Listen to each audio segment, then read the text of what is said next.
Hello and welcome to episode 20 of Just Bleed Radio. Your regular host DangerMouse is back, that's me, and I'm very smug, but we can talk about that a little later. We'll be covering last night's action at UFC 298 in Anaheim, and by we, I of course mean myself and my regular co-hosts Austin and Lazybed.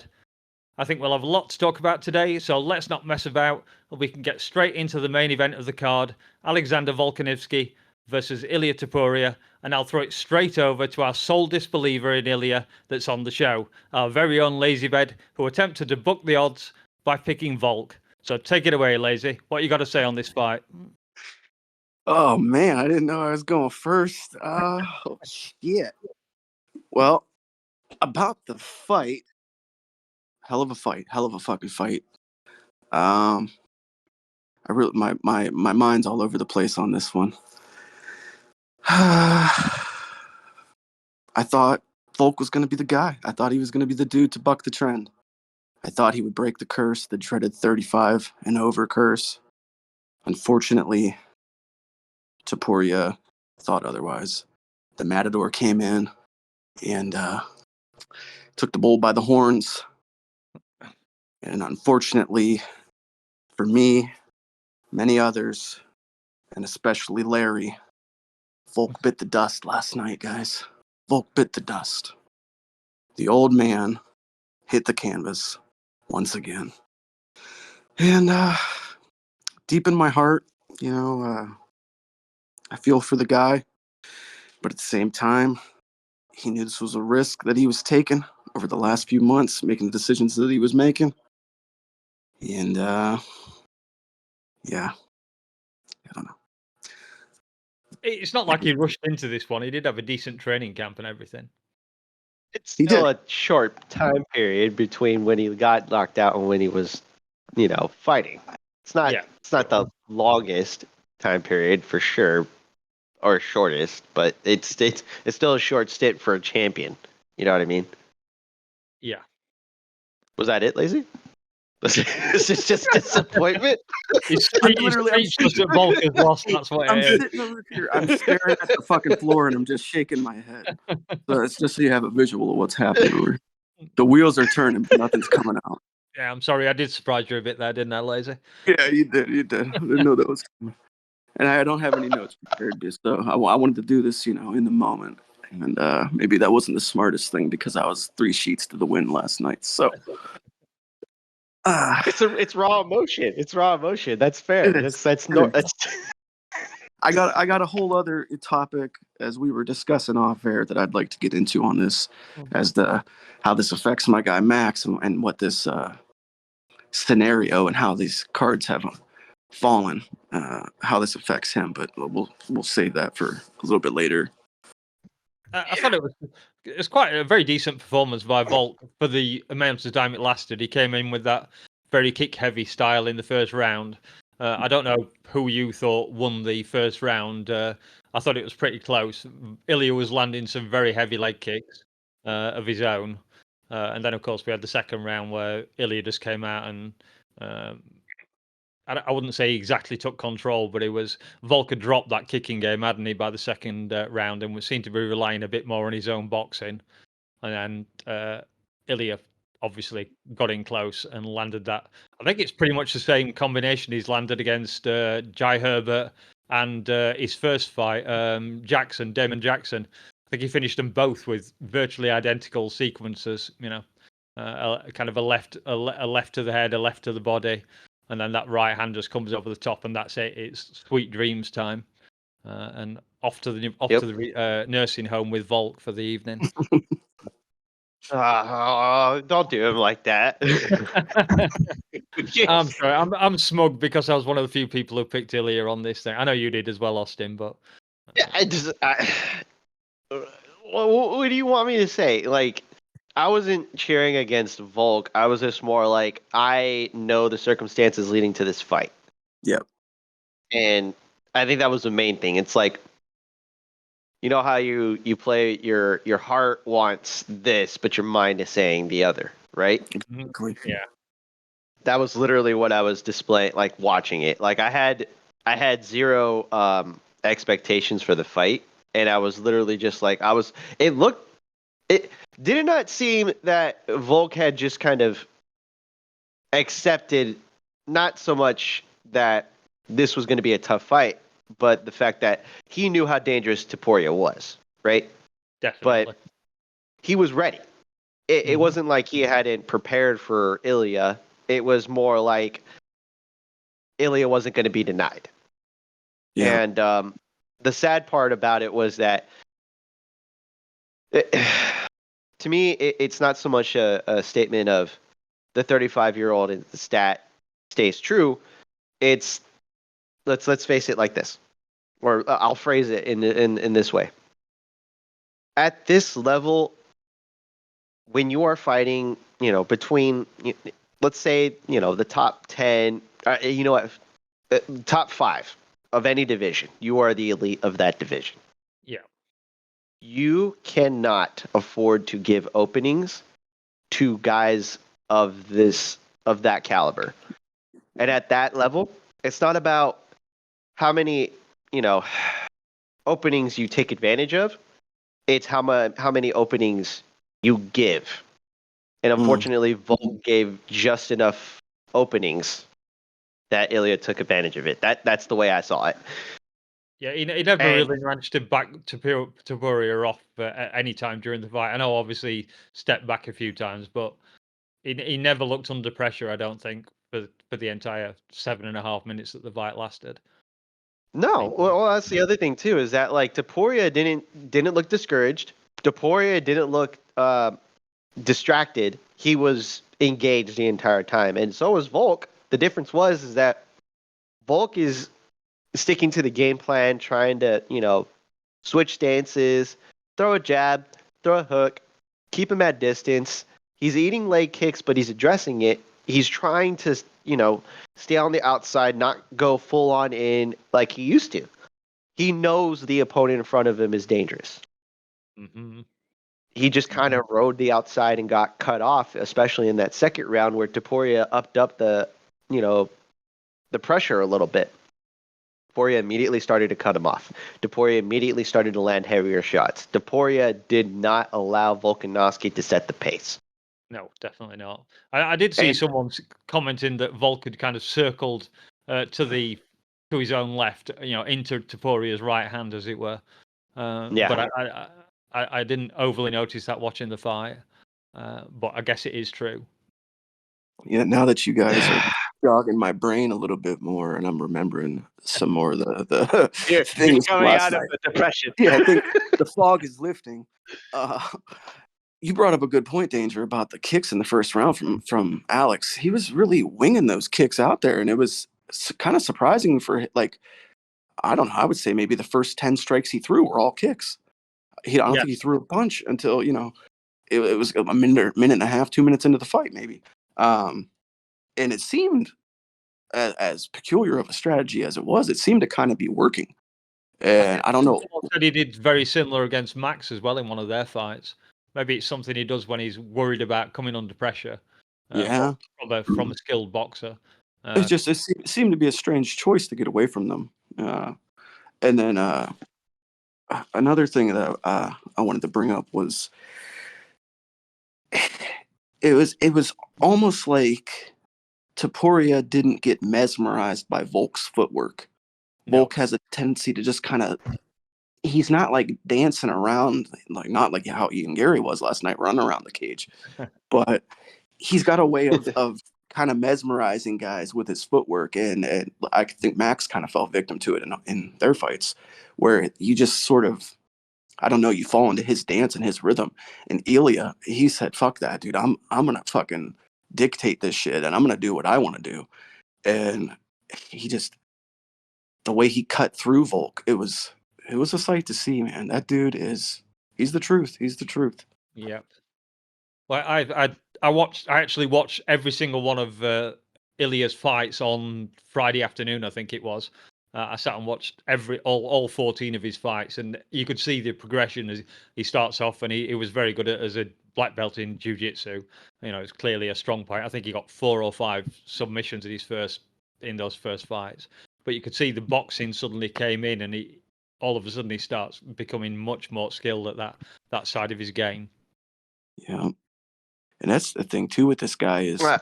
where do you attack him? Where's his holes? Where Yeah, that's something else I was discussing with someone else. They were saying that what part of his game is weak, and I said realistically, Ilya doesn't have the greatest kicking game. That seems to be the main part he doesn't have. yeah. But he is very good at those calf kicks. That was something else that Yeah. popped up watching his Mm-hmm. fights, and sure enough, he pulled him out of the hat in this one. He definitely hurt Volk's calf with those kicks. There was some Yeah. really solid, meaty thuds from them. Yeah. Well, I I know Joe said it, and I want to discredit immediately, but the fact that it came up a couple of times while he was kind of exiting, he would kind of leave himself open, hands down, or just Mm-hmm. allow a leg kick to land. Those were when he would back out of engaging, and it wasn't always that he was going straight backwards. He'd exit out, at an angle usually, or he would clinch and then get out of that, engagement not too long after engaging or landing a hook or landing an uppercut or trying to. He wasn't doing it very often, but when he did, it was just kind of like he was in and out. Him disengaging and leaving himself open, was that something that allowed Ilya to gain pressure, Maybe. or was that just another opening that just wasn't able to be capitalized on by Topuria? I think when you got a guy like Ilya who like we are discussing, it's just he's being undeniable last night. That's a good word to describe it. I feel like he was undeniable in his pressure and in his intent.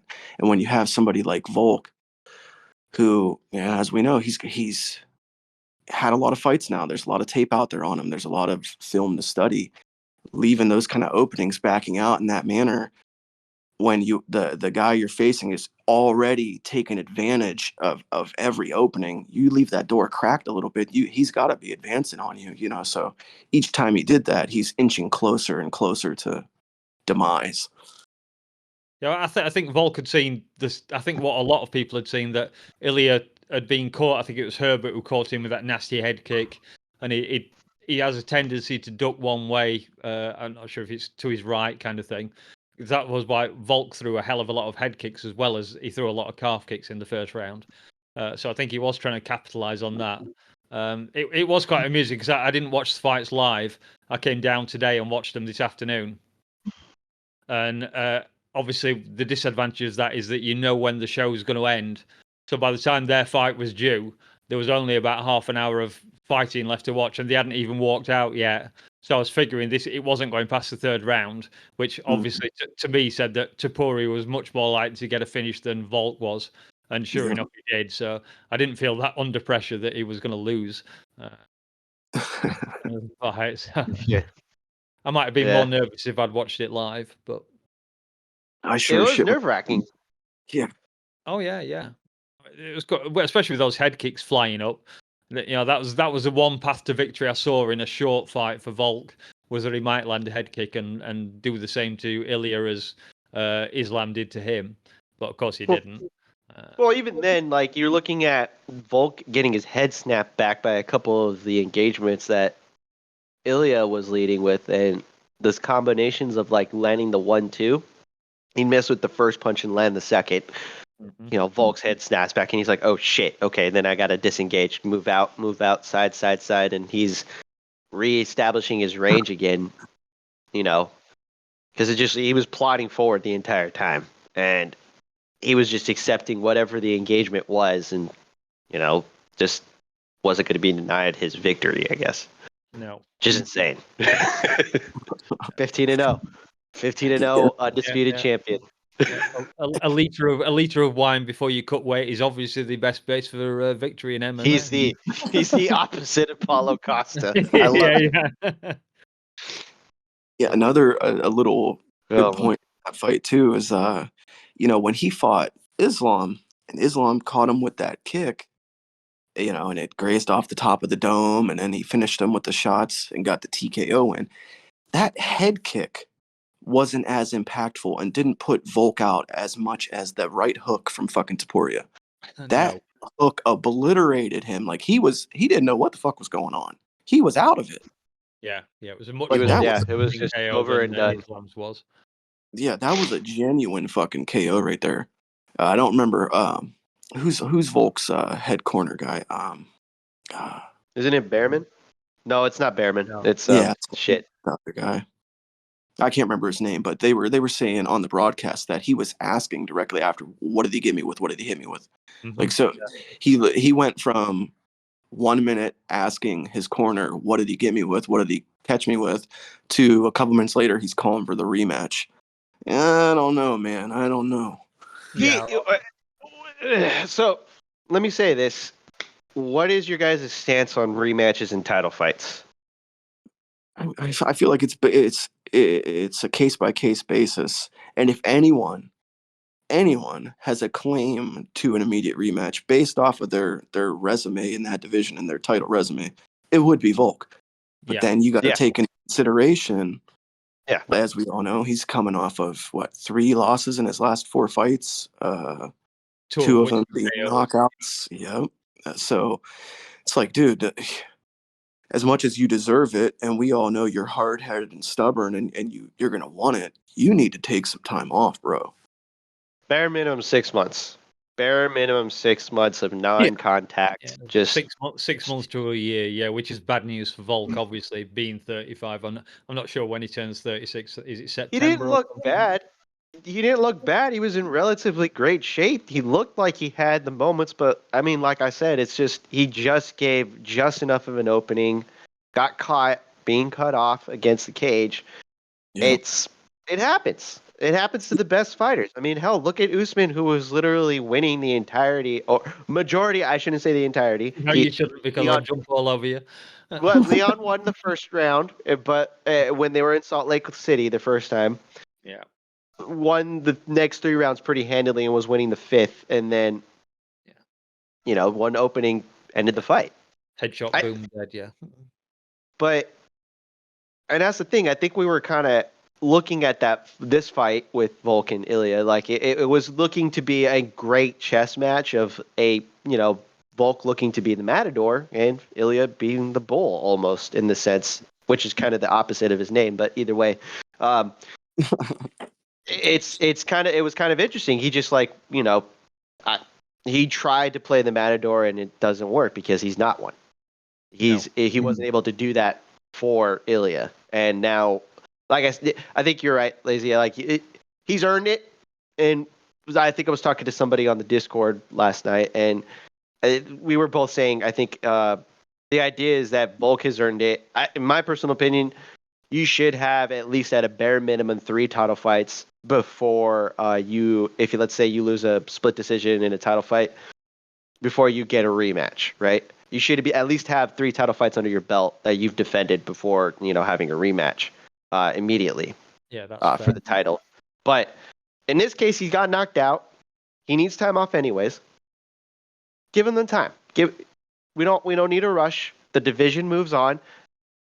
This is why the stupid fucking fight with Justin Gaethje and Max Holloway ruined shit. Yep. Let me have this. We don't need Max fighting at 55 right now. We need him at 45. And if he was going to do that, okay, fine, whatever. But no, this hurts the division because now there's not a number 1 contender other than, let's say, Movsar Evloev. And even then, no one's going to want to watch him fight because Dana's already shat on him for some reason. Because apparently he's one of those guys that Dana just doesn't like for some reason. And now Max Holloway's stuck at 55 when he could be the next guy in line for Ilya. Well, that's what a lot of people were saying right from the start, when before the BMF fight was arranged for him. They were saying, why doesn't Max just wait? Because if Volk does lose, then Max steps in and he gets the title shot next. But of course, he didn't want to be idle, and he wanted to fight Gaethje. The problem is, if he does fight Gaethje, even if he does win, which I doubt personally that he will, how long is it going to take him to recover from a fight against Gaethje? For a fact, his legs are going to be chewed to death. And it's not like Gaethje has pillar hands.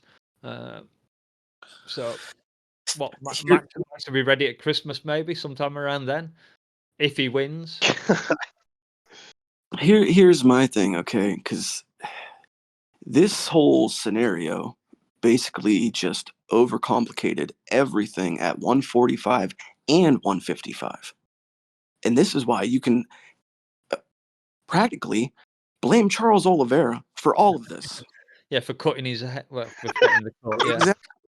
If Charles never got the cut and Volk didn't step in on short notice against Islam and set off this whole chain of events, we wouldn't be in this fucking mess. Okay, this whole thing is some fucking weird alternate timeline, and it should have never gone down this way. But Well, here we are. It's not. Blame the Saudis for not wanting Gamrot to fight him when he was the they had the backup. Fighter, yeah. and the Saudis like, no, we don't want him, so that's why Volk. It would have been an arguably fun fight to watch. Two grapplers doing their thing. Now we got Max taking on Gagey at 155. People are saying, win or lose after this fight, Max should just move up to 155 and stay there.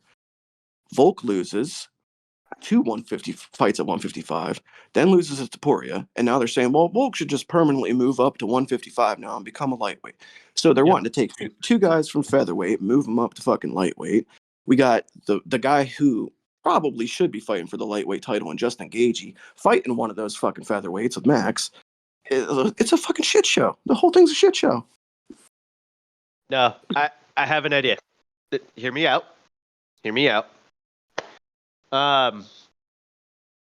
Win, lose, or draw, you're gonna have to put Movsar Evloev. Movsar Evloev should get the next title fight. Period. Because you're gonna have Yair Rodriguez facing Ortega. Brian Ortega, right?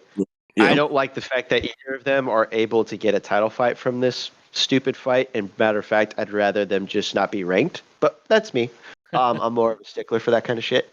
And in the meantime, I pray that there's something that happens to this mystical BMF title fight that should and shouldn't happen.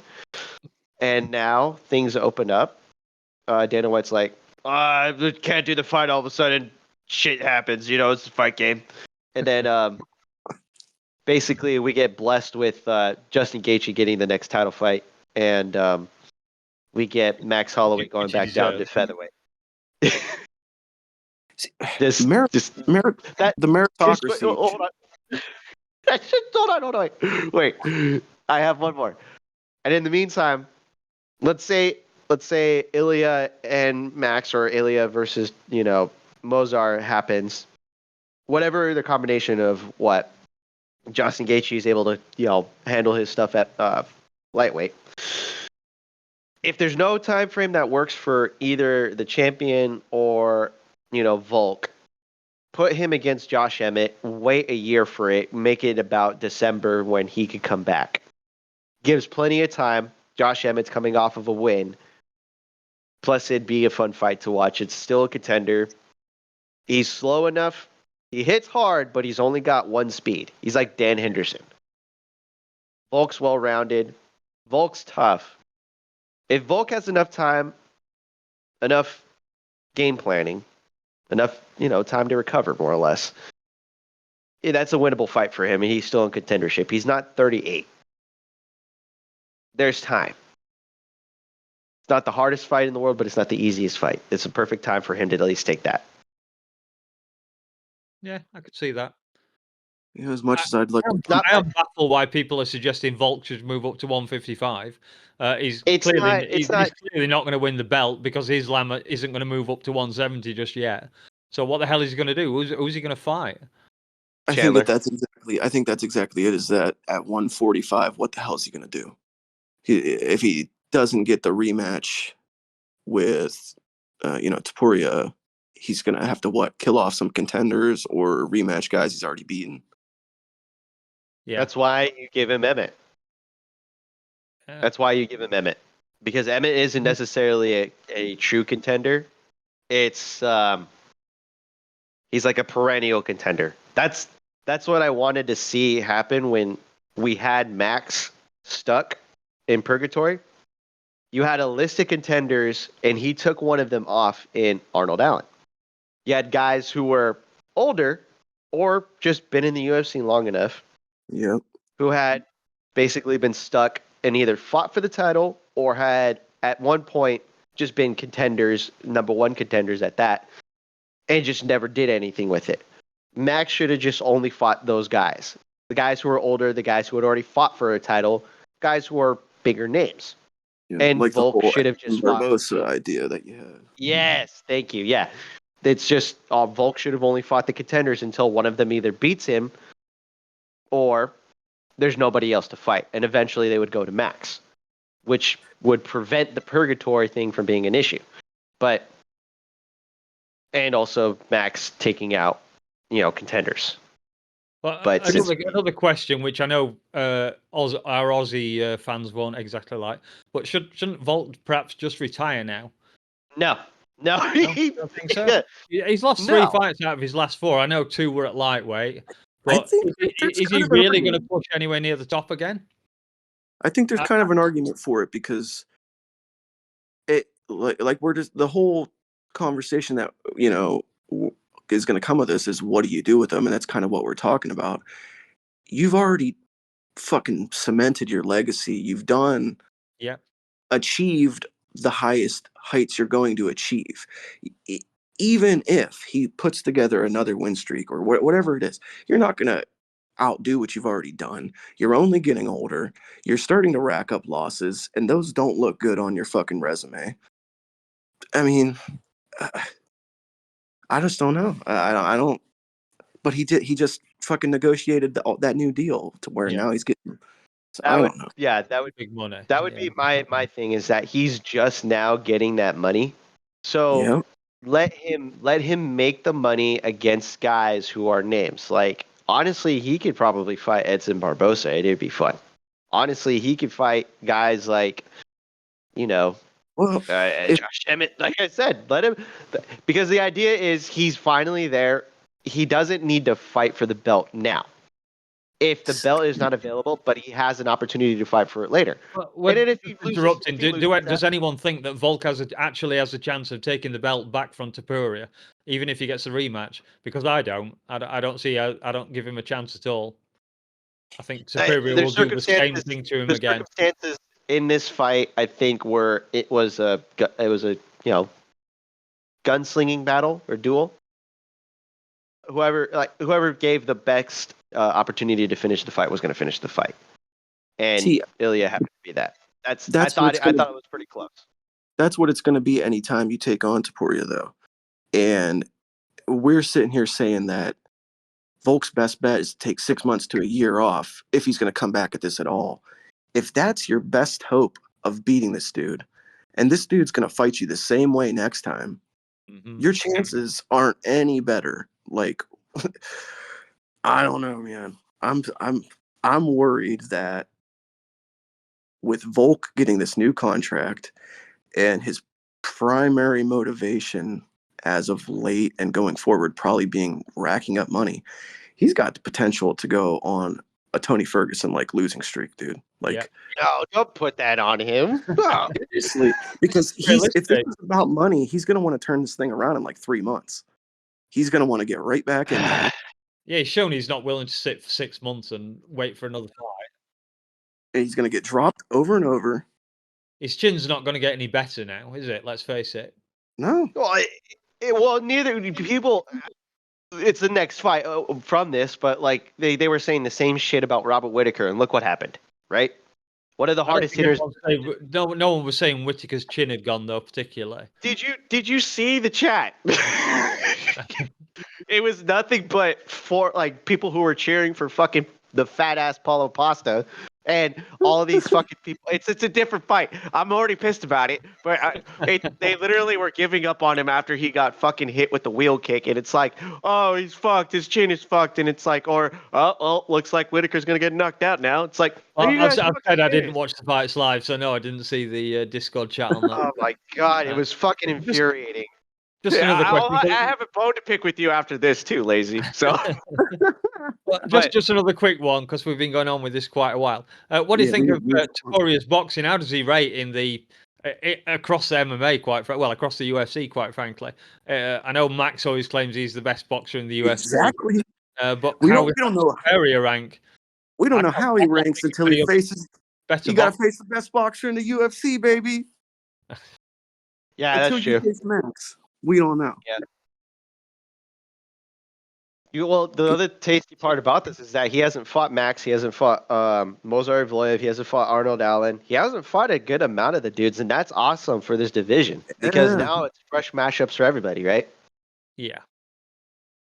But that's what happens when you take down a long-standing champion. But yeah, it's another division that's been blown wide open by a change of champion, which we've seen a lot this year, 18 months or so.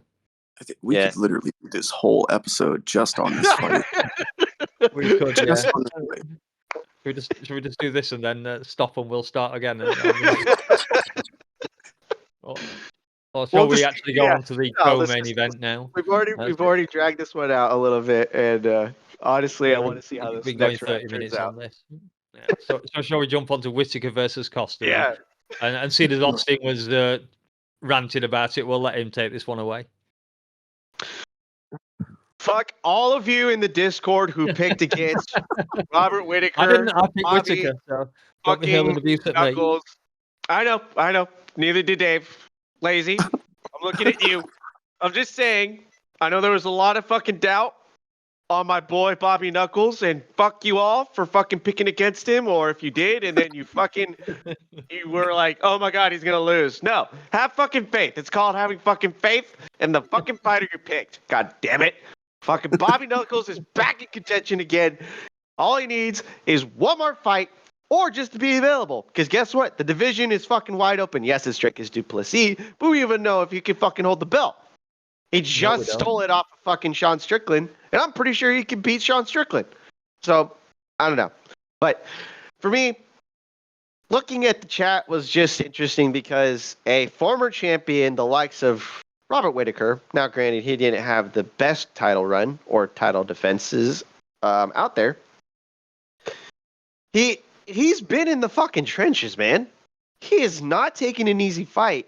And matter of fact, he's taking nothing but fucking hitters. I can't say the same for fucking Paulo Costa, the fat fuck, but that's just me. Now, understand that I respect the danger that Paulo Costa brings, but honestly, like, he's a guy who should be fighting more often, but for some reason is always looking for a reason not to. And that's not to say that he's afraid of fighting people. He's not. He's honestly pretty adamant about being really good, and he's honestly very good. That wheel kick he threw on fucking Whittaker, those head kicks he was throwing some really great 1-2 combinations and some powerful fucking strikes. He just doesn't fight that often. No. He's oh god, he's like, if he fought more, I'd have more respect for him. Because he's funny, but he's also stupid. So his meme game's on point. Yeah, we'll give him that. But that's the thing. That's the thing with me. It's like there was so much that I looked at this matchup and thought, okay, he just has to avoid playing the dogfight. Paulo's really good about singular strikes, power striking, and just being a bully. Yep. Who's good about beating up bullies? Robert Whittaker. Who's also good about outpointing bullies? Robert Whittaker. Hell, 2 wars with fucking Yoel Romero would fucking prove that, right? But that's just me. Rob looked great. Don't get me wrong. I wasn't 100% convinced he'd won it. I thought there was a slight chance that Costa might have edged one. And I obviously claimed the first round, although Whittaker was clearly ahead for most of the round. It was just that beautiful spinning heel kick that claimed. What was your score? That cost him the round. Although I think one judge did score it for Whittaker for some reason. I thought that was a bit dubious. No, because it was at the end of the round. Yeah. Like, he wasn't able to capitalize on it, and it wasn't so much that, like, if he did, it wouldn't amount to anything, but, like, he every single legged at the end of that round, though. Yeah, well, that's the thing, is that, like, if he landed it, great. There was, like, only 3 seconds left. You know what I mean? Mm-hmm. It'd be different if it was, like, in the middle of the final minute, and it was with, like, you know, a whole minute to go left in the fight. It was literally the last, like, 10 seconds it landed. Mm-hmm. Yeah. I thought I had I discounted that kick. But that's my bias It's because not discounted. Whittaker It caused damage. It caused probably the most damage in the he round, did nothing in the next apart two from maybe rounds. Whittaker's leg kick, which battered Costa's calves up very well throughout the entire round. Good. I hope he can't fucking walk for the rest of the fucking month because For the rest of his life. But, yes. God. All right. Rant over. Go ahead, Lazy. Yeah, you got anything? Yeah, I got some on this. Well, first of all, I'd just like to clarify that I wasn't picking against Robert Whittaker. I was just enjoying some secret juice in my life. Honestly, going into this fight, like on the weigh-in show and stuff like that, both these dudes looked phenomenal. Like I was very shocked how well Paulo did with this weight cut. I think everybody was nervous. You know, the whole MMA universe was nervous coming into this. That Paulo was probably gonna fuck up or pull out or do something. Luckily, things worked out, and we actually got to fight night. Both dudes made the walk, and we got to see ourselves a banger of a fight. Um, yeah, you know, Robert looked really good. He looked sharp. He looked on point. He was doing his usual, semi karate style point fighting deal. Paulo's doing, throwing his blitzers that he likes to throw forward. which were really fucking cutting through Paulo. Costa was, like Austin was saying, primarily just throwing one shot at a time, which I think really fucked him over. If he would have put together some combos, he would have had a much better shot at stealing some of these rounds at least. Of course, the spinning wheel kick at the end of the first was probably the most seminal moment of the fight. But outside of that, it seemed like Robert pretty handedly won. It's gonna be interesting seeing how both guys are matched up because Whittaker has faced pretty much everyone, and Costa's kind of in a strange spot where he fights like once a year, if that. What was he coming off of, like a 19-month layoff or something?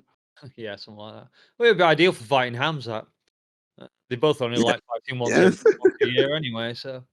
And I actually, was I just thinking, in talking, I just made myself think of something. Probably my last point that I'll make is I don't know how much of that was Paulo having a lot of ring rust because he seems sort of hesitant. But is what it is. Good win for the Reaper, and I'm happy that he's on the up and up again. Yeah. So I don't think there's anything I can throw in that hasn't already been said. But what next for Robert? What next for the Reaper? I think Strickland would be the next fight for him, and that gives us a number one contender again against Drickus, because that'd be two guys who've lost to Drickus, and whoever wins gets another crack at him and a crack at the belt, presuming that DDP can hang on to it, of course. well, is that dependent on whether or not Izzy gets the title first? Mm. That's a That'd be point. my only I don't concern think about Izzy that. should get a shot at the title either, but if anything, he should fight Hamza, and they'll have the number one contender. There's no way Izzy deserves a shot. He defended the title. Well, he won the title, then he lost it the very next fight. I didn't have a problem with him getting a reshot against Pereira, against Poatan, because he'd been a long-standing champion by that point. But then he comes back, wins the belt, loses it to Strickland.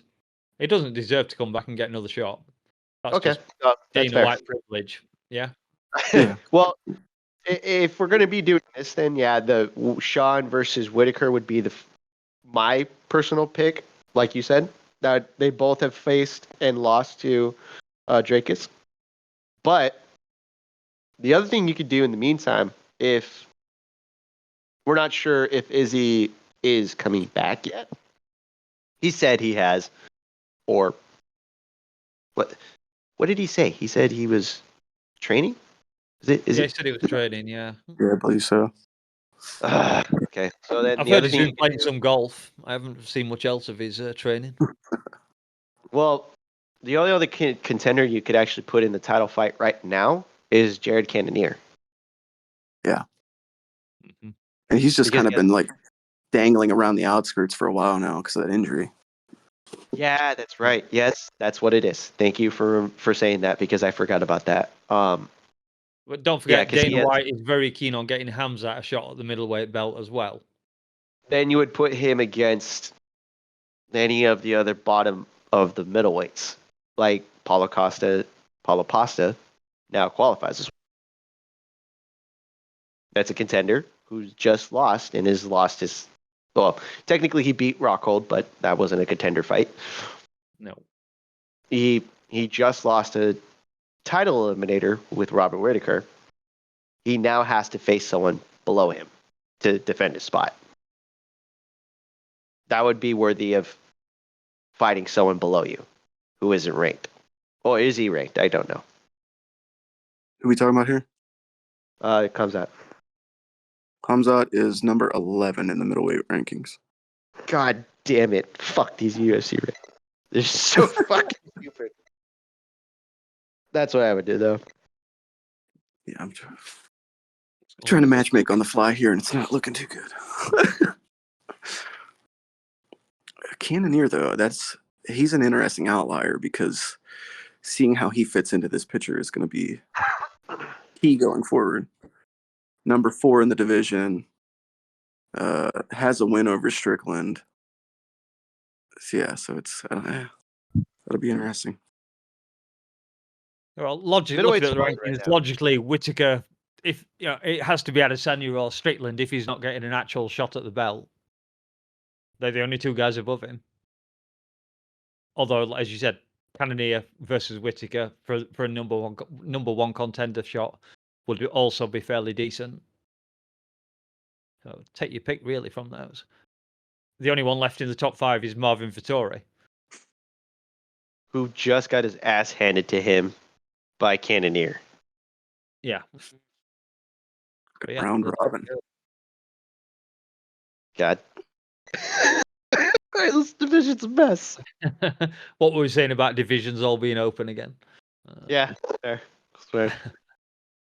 I think we've exhausted everything on this one. Yeah, so we don't know what's going to happen next, basically, we can say.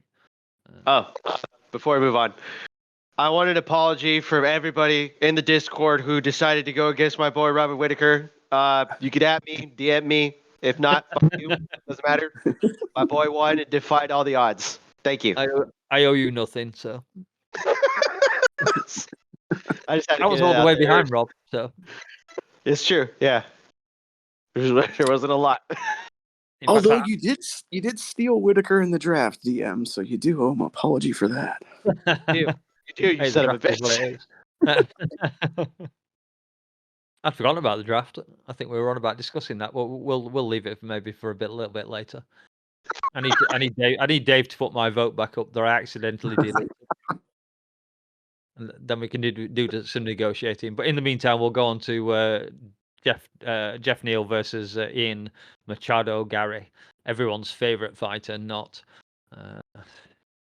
for me, this was not a very exciting fight overall.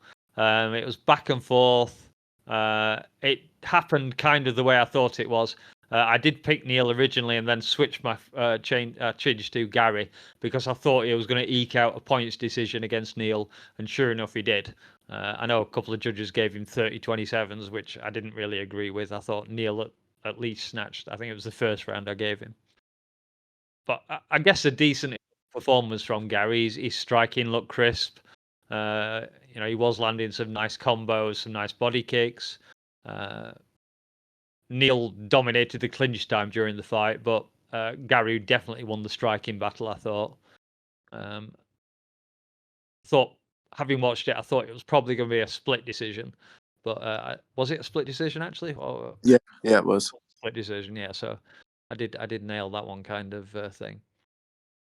Actually, it looks as though Machado Gary got 2 30-27 scorecards. Yeah, that's right, yeah. Someone wants to jump in and say more on this one? Yeah, well, first of all, like to shout out UFC and their production department and their camera crew for leaning into this whole fucking Ian Gary and his wife debacle because they showed her on camera like 3 different times. And I think that was intentional. That was definitely them saying, yeah, we know this is going to garner some fucking hits and some traffic online, so we're going to keep showing its wag on the fucking screen. Uh, not the most exciting fight, obviously. With Gary mostly fucking showing, high fight IQ and good footwork and athletic ability, but it made for a fucking boring ass fight. Some of the knees. He made me dizzy going round in circles on the cage. Oh, it had to have been frustrating the shit out of Jeff Neal. Had to have been fucking driving him nuts. Oh yeah, you can tell. Hey, that's on you to catch the guy. You fucking cut him off. You don't got to follow him. You fucking cut the cage off. Yeah, learn from Ilya. Yeah. Yeah, but damn it, I done forgot what I was gonna say. Yeah, so the knees up the middle from Gary were beautiful. Those were very nice. I feel like going forward, he could really utilize those knees against some of the stronger grapplers in the division. Yeah, no, not the most exciting fight, but a win for Gary. I like anything that pisses off the majority of the fan base, so I was happy to see him win, despite not being the biggest fan of his personal life and character. And yeah, going forward, hate him or love him, the dude's got a fucking bright future. Yeah, what did that make him? Is it 14-0 now, or is it 15-0? I forget what he's. No, I think it's less than that. Is it less than that? Is it? He is 14-0. 14-0. Yeah. Oh shit! Wow. That sneaks up on you. Because I remember when he was like 8-0 in the UFC. Damn. All right. Now with 7 wins in the UFC, so he spent half of his career in the UFC. God damn. See? God, I feel old. Now, granted, he just debuted back in 2019, so. Yeah, that's fair. That's fair. I don't know who I should be more disappointed in. Jeff Neal or Ian. Mainly because I felt like this was Jeff's fight to lose, and sure enough, he allowed Ian to kind of just dictate the pace of the fight, dictate the range of the fight, and honestly just did not. When he pressured, the knees coming up the middle did affect him, but it wasn't so much that he seemed like, oh, this is dangerous. It was more like, all right, now I have to just reset. There wasn't any precedent on him actually pressuring as much as it was just like, this is annoying. Why do I have to deal with this? All right, I just need to land heavy shots and then wait. That's what it felt like. And then when he would get off balance and clinch, and it was annoying because that slick boxing style that I was used to seeing with Jeff Neal was just not there. And I don't know if that's just because he was more focused on avoiding the knee in the clinch, looking for big openings, blasting through, and then just kind of minimizing his risk by clinching up against the fence. Or if it was just he legitimately had a game plan and the game plan wasn't working and he just decided not to follow it. Or if he just decided, fuck it, I'm going to do my own thing because I already know I can beat him, which ended up not happening. So I think the one thing you can say for Gary, he did control the range pretty well. He kept the fight at the distance he wanted it, and the only time Jeff ever got close to him, they ended up clinching up against the cage, and couldn't really land anything. And Gary was fairly decent at stopping him landing anything there, and he just managed to get away from him and start dancing again. Yeah. More often than not, Gary basically just needed to land a parry to a jab, or just literally land an outside leg kick or just a hook when he would disengage, and that kept Jeff on his feet, on his toes. Just, all right, well, I got to keep my eyes open for another thing that's coming. He just didn't offer enough, and that was kind of the thing that was disappointing. He's pressuring, but he's not doing enough with his pressure. And it was disappointing to see it because as you're watching the fight, Gary's literally at will just landing what he wants to. And it was frustrating for me because I know Jeff Neal is a better fighter than what we saw. And then he assumed that he won, which was the most frustrating part about it. Like, you literally were willing to give majority of the fight away. And the only times you did engage were few and far between. Like, that was the thing that was frustrating to me as a fan of Jeff Neal. Yeah, But, he certainly had a better fight against Shavkat than he did against Gary. That was much more of a brawl there, but part of what I think played into this, and I haven't really heard this talked about anywhere, is Gary really played the mental warfare game beautifully. And I'm just kind of putting this together in my head right now. If you think back during the presser, okay, you're Ian Gary. You got Jeff Neal, who's you already were scheduled to fight him. You made the fucking T-shirt with his mugshot and all that shit. Jeff Neal was fucking pissed off. He was angry. This dude's fucking, he wants to take your head off. He's raging mad. Fight gets called off. I can't remember why, blah, blah, blah, blah. Some time passes. They get rescheduled. Here we are. Okay, you go back to the presser this past week. Ian Gary immediately kind of diffused the anger situation by getting Jeff Neal to agree to shake his hand after the fight. Jeff did. That's the first step in kind of diffusing that anger. Then during the fight, what did Ian Gary do about 1,000 times? He dapped up Jeff Neal. He gave him, they kept high-fiving each other again and again and again. I don't remember who I've heard say it before, but I've heard fighters say that's a tactic. That's not just a thing that they're doing. That's a way to try to, take that killer instinct away from your opponent. You put them into that friend space. You put them into that, we're just sparring and we're just playing. Let's high five. And Jeff was fucking buying into it and doing it every single time, to the point where when he was going back to his corner between rounds, Saif Saeed from Fortis MMA was tearing into his fucking ass. Yeah. Stop fucking dapping him up. Stop dapping him up. And he kept doing it. Ian Gary played the fucking mental game beautifully. And I think that definitely played into the way Jeff fought and why he didn't show that sharpness in the boxing and the aggression. He got stuck in this weird sort of limbo of like, we're just play fighting. But if I want to give it something that Ian Gary will like the comparison to, it's a bit like when Conor fought Cowboy Cerrone, and he treated him as nice as pie before the fight. He didn't try and get into his head. He was just like super friendly. Then of course once he got in the cage, he battered the hell out of him. Yeah, and Gary did do kind of the same thing. That's on Jeff too. He got to separate that kind of shit from when you're in there too, because it's like you have one job, and that is to beat your opponent. You can be friends after, just not during. Yeah. How many times have you seen right before the fight when the both fighters on either side of the cage and the ref saying, "Are you ready? Are you ready?" And the one fighter sticks his hand up like, "Hey, you want a high five before it starts?" And the other fighter says, "Nah," shakes their head. That's the fucking attitude Jeff needed tonight. Yeah. I ain't shaking your fucking hand. I ain't dapping you up. Not today. Not today. Not today, motherfucker. So what next for Gary then? Because I don't think we're going to want to say much more on that particular fight. But I didn't actually listen to his post-fight speech just because I don't like Ian Gary. He called out Colby. Called out Colby. I did think that's what I'd heard. Yeah. Personally, I'd rather see him fight Wonderboy, and I actually think Wonderboy might well beat him in a straightforward stand-up match. I am going to just fight. Shavkat. Oh, that's right. Thank you. And he got finished. Yeah.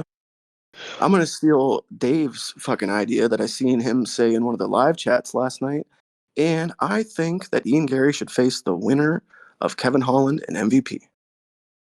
Oh, that's a good one. I like that. Yeah. Thanks, Dave. You're welcome, Lazybed. Well done, Mr. Editor. No. Honestly, I think he should fight Jack Della Maddalena. Depending if Jack beats Gilbert Burns. Yeah. What happens if Burns beats Jack, though? Still should he face him? No, Burns would face somebody like a Sean. No, I'm sorry. God damn it. What's his name? Sean Brady? Okay, yeah. Two of Bilal's He'd former have to face opponents. another. Yeah, he'd have to face another contender or face Kevin Gastelum if he's still in the division. I'd rather him face a contender that's a name, that's going to get him out there, that's already fought for a title, or that's just a perennial contender at this point. Like, you keep the guys that haven't fought the other guys away from the perennial contenders as best as you can. Jack is unfortunately at that point where he's ahead of Gary, so he can't really take too many steps back in a competition. Whereas Burns doesn't really have that luxury. Burns Jack has is to take behind back Gary steps. in the rankings. Then how is he facing Burns? I don't know. Jack's number 11 facing Yeah. Burns. He's number 4. Machado Gary's number 10. I would have had Jack ahead of him. That's weird. Well, don't forget, Gary just beat Jeff Neal, who was ranked 8th, so presumably Gary is now ranked 8th. Yep, that's true too. Oh my god, I hate this division. Which would put Wonderboy Thompson just one place ahead of him. Yeah. Whereas he's obviously wanted to fight Colby because he thinks he'll probably be an easy fight for him. I'm not sure he would. Colby might actually do something against him. You never know. Well, he froze against fucking Leon. I doubt he's going to be willing to do anything, that fucking punk. But Broke my foot on his elbow. Yeah, exactly. And go complain about it to every news organization that's willing to take your side of the story and not actually watch the fight. I'm wondering if he stole Wonderboy's X-rays for that interview. He probably would. And they're probably fake. Wonderboy broke his foot as well, didn't he? Supposedly. I believe Wonderboy. He's not in him to lie. No, I think that was Shafkat that injured his foot. Oh, his ankle, yeah. I'm sure Thompson did as well, but we shall not argue over it. Not yet, anyway. Maybe later. Move this thing along to probably the star of the night right here. Devash Willie. Damn right. Take us away, seeing as you brought him up. All right, I will gladly take this one. Shout out Team Sarah fucking Longo. Yeah. Great goddamn Longo in the fucking corner. That was a power corner last night. First, let me start with that. You had Ray Longo. You had who was it? John Wood. And Aljamain Sterling. I mean, that's a fucking all-star corner. Fucking Merab Dvalishvili, the machine, living up to his name in every fucking manner of the word. Took it to Henry, unlike I've seen anybody ever take it to Henry. Now, granted, Henry's getting up there in age, but nevertheless, fucking Merab was all over his fucking ass. I believe that the striking numbers, Merab outstruck Henry 2-1, which that's only ever happened once in his career outside of this, and it was when DJ beat him in the first round. So that tells you something right there. Merab also the only person in bantamweight history with a 10-fight win streak. There's never been a more clear-cut, fucking deserving number one contender than Merab. If they don't give this dude the title shot, it's fucking absurd. But Dana's already said he's next. Yeah, I was gonna say, according to Dana last night, he never did it for Aljo, but he did it for Merab last night. He's guaranteed this fucking shot. Merab's got a sick publicity game though, hasn't it? His memes have been, Yes. That's a. Have you? I can't remember anybody in MMA that ever turned around the public's opinion of them so drastically in like a 2-week span. Between the couple of videos that he put out and leading up to this fight, and just the pre-fight stuff, the post-fight stuff, like, dude is fucking taken off. He's a star. Yeah, dude. You can't. Nobody can compete with that cardio. That's 10-round fucking cardio. Yep. Let's go, Merab. Well, just looking at this, I've just brought the stats up. Dvalishvili, Merab, I'll just say that because it's easier. 167 of 273. Henry, 54 of 106. So 3-1 stats strikes. God damn. That's devastating. That's and nice. not only that, He was manhandling his ass all over the fucking cage. He picked him up and carried him over to Zuckerberg. Yeah, that was hilarious. He did the Hamzat. He took fucking him over there and dropped him like a sack of potatoes. Fantastic. That's true. Yeah, he looked great. I forgot to mention that when Volk was getting finished by Topuria, you could see the fear and just devastation in Mark Zuckerberg's eyes and in his wife's eyes, and I felt really bad for his wife because they seemed to genuinely like Volk. So, like, seeing them freak out and just be all sorts of emotions about it, like, that felt bad for me watching that in the replay because I didn't see that on the first, like, go around. But, it, like, if you watch the replay, it pans to, like, a little bit to the right, not directly at them, but, like, as it's playing out. And you see Mark Zuckerberg's wife just oh my God, what the hell is happening? And just, Marab talking, because it started off with Marab talking to Mark Zuckerberg, and you're like, oh, of course, this is going to be one of those nights. It's not going to be anything crazy. And that's how it ended for them. I was like, oh, Jesus Christ. But, no, Marab shouldn't have had to face Cejudo to get to get his title shot. This is bullshit. And it's primarily because Dana's a bitch. He likes to, how do we say, have his way. He doesn't like to, per se, work with the fighters, more often tell them what they're doing. Marab already earned his title fight fucking 3 fights ago. Well, you can kind of blame O'Malley for that, for wanting to fight. Well, even then, they wanted Marab to fight Aljo. And that was the thing. It's like, oh, he should just be the next guy in line when Aljo fights somebody else. Unfortunately, Aljo lost. Marab should have been the guy next, but whatever, doesn't matter. Where they're gonna have that fight with Chito Vera and O'Malley, and Marab's next guy in line. Perfect, great for him. I hope he wins. I don't even care if he wins or loses the title fight. He's earned it. He shouldn't have been screwed over. He did the thing that he was supposed to do. And after getting dropped early or getting wobbled like he usually does, he's got great cardio, great ring awareness, and he's just able to push through his opponents and just grind them into despair. That's what it always looks like. He lost the first round, didn't he? I don't think there was any argument it was on competitive. that. The difference was when they walked back to the corners between the rounds, Marab looked like confident and fresh as a daisy, and Henry just looked his age. He looked damn tired. That's going to bring me to my next point. I am not a fan of fighters sitting out for multiple years and then acting like they deserve the world. Henry Cejudo, I'm looking at you, dude. You took 3 years off your prime because you weren't happy with your pay, and you're still getting about a little bit more than what you were getting 3 years ago. 150K you got for the fight, I believe. Yeah, and that's the thing. It's like, I think he was making 100 and 100, like, I think before he retired or some shit like that. But it doesn't matter. He chose to sit out during his prime because he said he wanted to be a dad.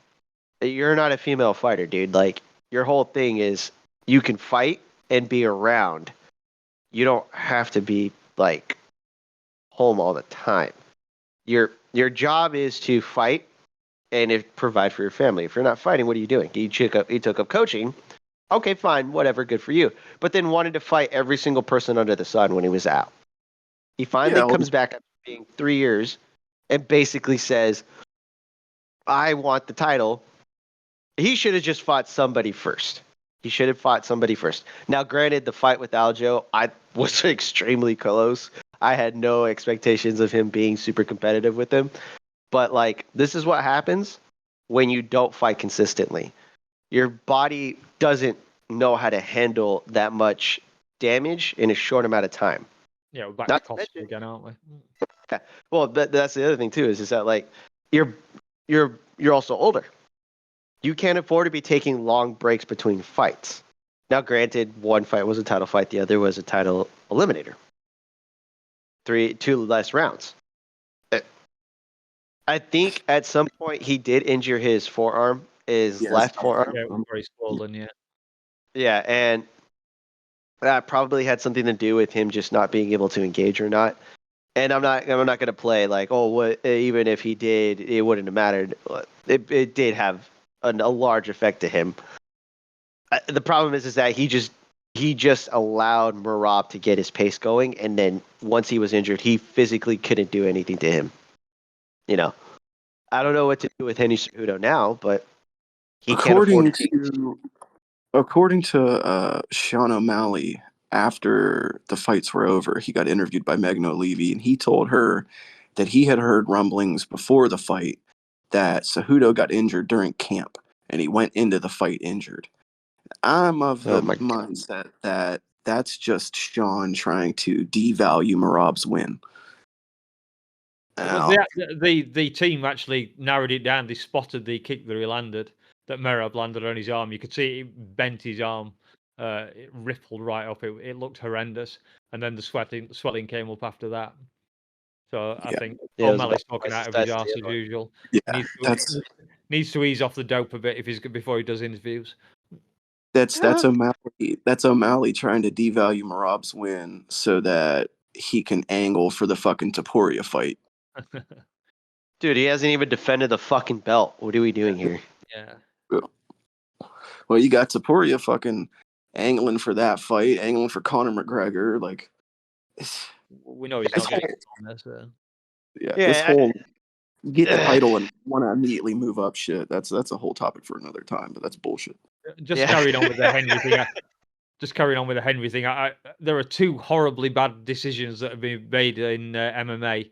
One was Tony Ferguson doing 2 weight cuts in 2 weeks, and Henry retiring is up there with that one in terms of fucking up your career. Yeah, easily. His downfall will be studied in fucking history classes. So yeah, so I know Henry said he was going to retire if he lost. Do you think Henry will retire? Well, we didn't get to find out because Dana cut him off. Mm-hmm. I don't know if you guys seen that. Yeah. He's retired once in the cage. I guess Dana didn't want to give him a second bite at the cherry. Yeah, Dana was apparently in Rogan's ear and said, don't go to Henry afterwards because he's already had his retirement speech. Yeah. Fair enough. He didn't have the gloves off or anything, so. Hey. Well, I don't think he could take them off. The fucking stupidest thing about Henry is, like, you guys are saying, like, you retire in your prime because of money. Then the entire time you're quote unquote retired, you're trying to get fights with fucking everybody for money. And Anik said that he was quoted recently, Henry, as saying, you can't make this kind of money, talking about fight game money, off of real estate commissions, because that's what he was doing while he was away. He was doing real estate. So you left for money during your prime. You spent the whole time trying to get money.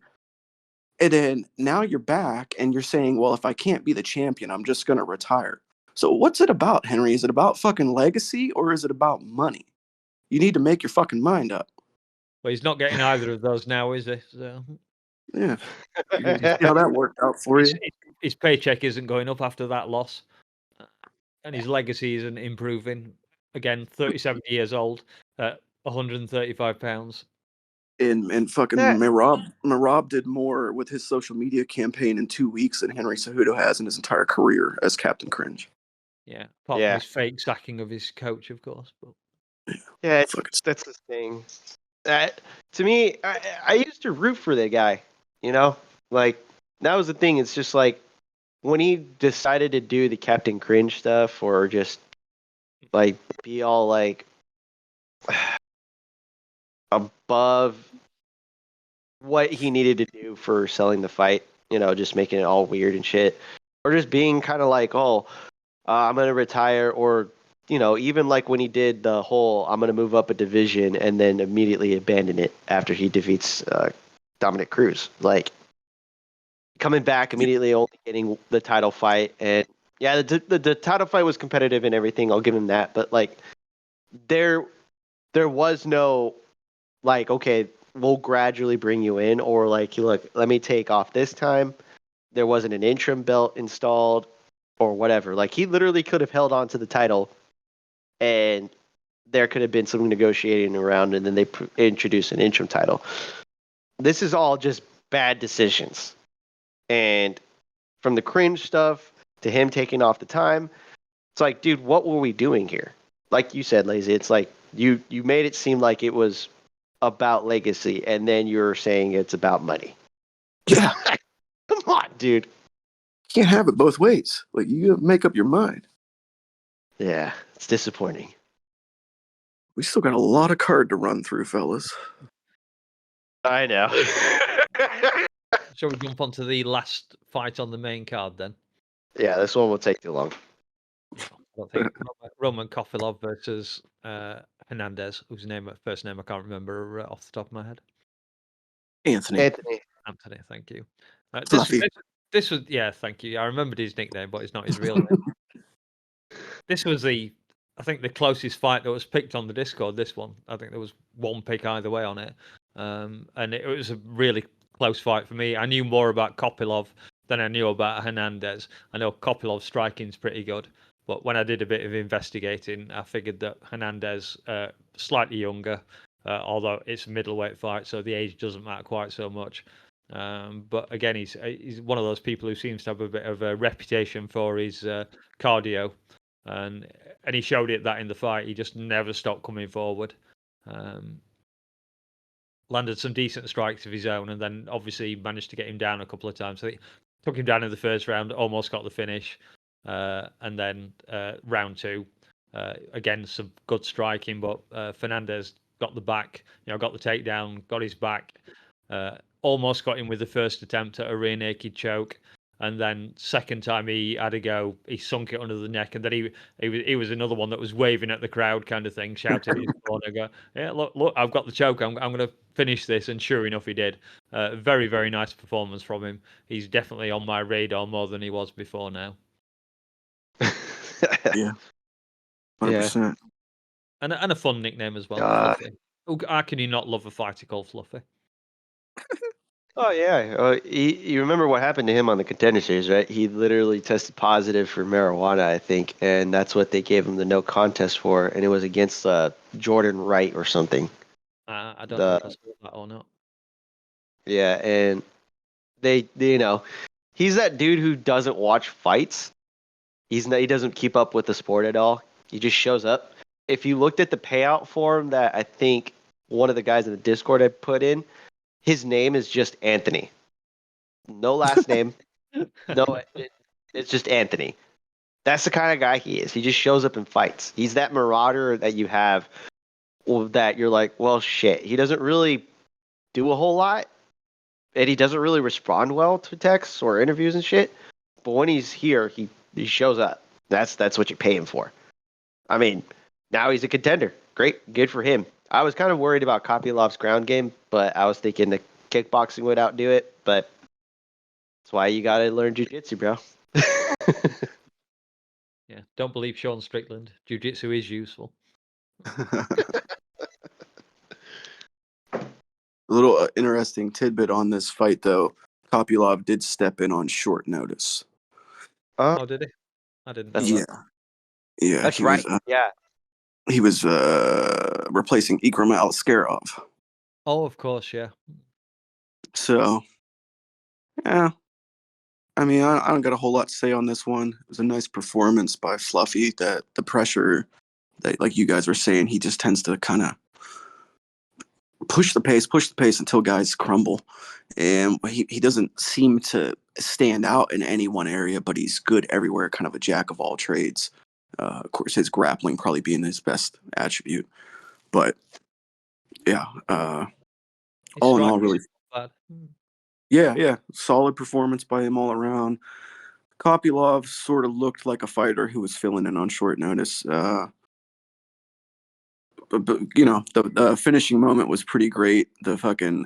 I almost got the choke. Let me readjust. Now I really got it. Oh, I'm looking at the camera. Let's break the fourth wall. Yeah. It was pretty fucking cool. It gave me like Nate Diaz vibes with the triangle choke and the fucking bicep flex. It was pretty fucking cool. And I would say, and it's just kind of echoing what a lot of other people have already said, I'd like to see that dude in a main event. Give him a fight night main event. Mm-hmm. Stick him in Apex against somebody, maybe oh god, I don't even know. What is he, middleweight, right? He's middleweight, yeah. I don't know, maybe stick him in there with a has he fought Brendan Allen? Nope. That'd be a nice little matchup, I think, Good fight night main event, the Apex. The Lindsay. Both are coming off My big dog might be wins. a bit high. Paul Craig. Oh, my he's up at light heavyweight now, isn't he? No, I think he came he's light heavyweight. Yeah, he's still middleweight. He's still middleweight. Is he? Okay. Chris Curtis. Maybe. I wouldn't be opposed to it, but let's see how the rest of the division kind of plays out. Give a shot at Paulo Costa. He'll have a year to wait. Oh god. You might just beat him too. So yeah, I guess we're on to the undercard then, the prelims. Dern versus Lemos. You want this one, Lazy? Yeah, sure. I guess I could take this one.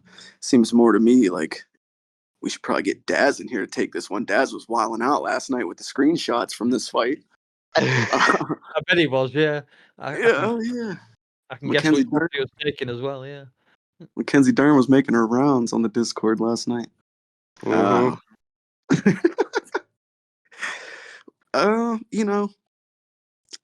Mackenzie Dern was doing Mackenzie Dern things. She was just fucking coming forward with her chin up in the air and fucking swinging wildly and hoping to grab onto something and take Lemos down.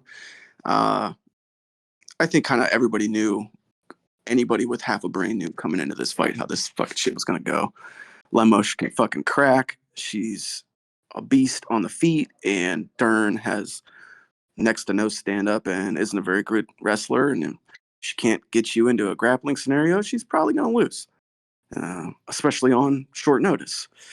Kind of felt bad for her. She was fucking getting her ass whipped in there. Yeah. I don't really know. I don't know what you do with a Mackenzie Dern, because she's not well rounded enough to take on a lot of these girls, but she's so beloved by the fans and by the promotion that she's in this weird spot where they're gonna keep fucking booking her in fights. But is that 3 or 4 in a row that she's lost now? No, just 2. Is it only 2? I think it's just more than that. Yeah, because it's Andrade and now Lemos. Okay. She was on a win streak before she fought Andrade. Was that not the case? No, she has lost 4 of her last 6.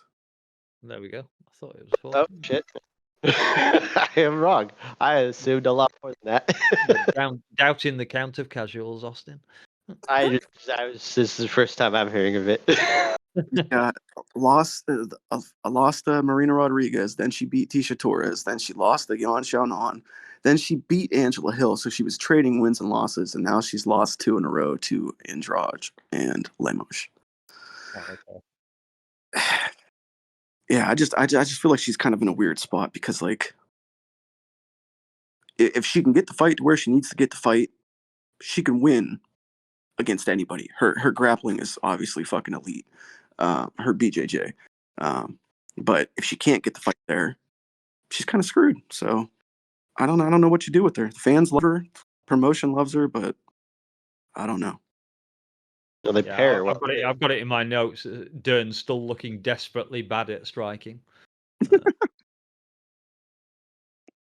I thought Lemos was going to get it finished in the second round. I think it should have been stopped. Yeah. Mike Beltran, wasn't it, was hovering and looking like he might have stopped it, and he could easily have done it. Probably fell backwards, winced, and then covered up like that. I'm sorry, that should have just been it right there. I don't know why we needed to continue to let her be a warrior when she's literally getting her ass beaten in a stoppage position. I don't get that part, but whatever. I suppose she did manage to steal the third round. Barely. I think she looked pretty good in the third round because most of it was on the ground. Lemos was in a couple of. She almost, I think, got her a kind of leg lock on her a couple of times, and she only managed to stand up close to the end of the round. I'm kind of curious why Lemos didn't carry on with the calf kicks because she mangled her with those for the first 2 rounds. So I'm wondering if she hurt her own leg battering Dern with them. Maybe she's more cautious because that opens grappling situations like for takedowns. But even then, it was kind of like back and forth with the grappling. Just Lemos not giving her a whole lot of options to submit her from, which was great. You know, Lemos being a black belt herself, not as accomplished, but still, the idea is this isn't jiu-jitsu, this is MMA. You have to be well-rounded when you get here. So, as for Lemos, good win. You know, this was not an easy win, but you know, it's a win nonetheless. Mackenzie, you just send her back to the bottom of the 15. Make her fight unranked fighters or bottom of the barrel of the top 15. Like gatekeeper for the ladies division. Yeah, there's nothing wrong with that. She's not old. She's not super young, but like she's still someone who can do stuff. The only thing I would tell her to do is to get out of her gym and to go hit up a kickboxing and wrestling academy. Work on takedown attempts and striking. That's all she needs. She doesn't need much. She just needs 2 things: decent striking and decent takedowns. That's it. she doesn't need a whole lot. Hell, she could probably just pick up some judo and work some trips and shit, like better than what she was doing, and that probably help her. Hell, even Muay Thai would probably be just enough. She doesn't need a whole lot in this division. She just needs something. Yeah, she doesn't lack guts at all. She's game. I know she was well battered in the second round, but she did come out on the third, and you know, I think when she walked back to her corner, she was waving at the crowd and cheering them on. Yeah. So no fault on her guts. The one thing that baffled me with this fight was Joe Rogan and Michael Bisping saying it was hard to score. I was like, are you watching the same fight as I watched here? This is so fucking obvious who won the first 2 rounds, and it's pretty damn obvious who won the third round.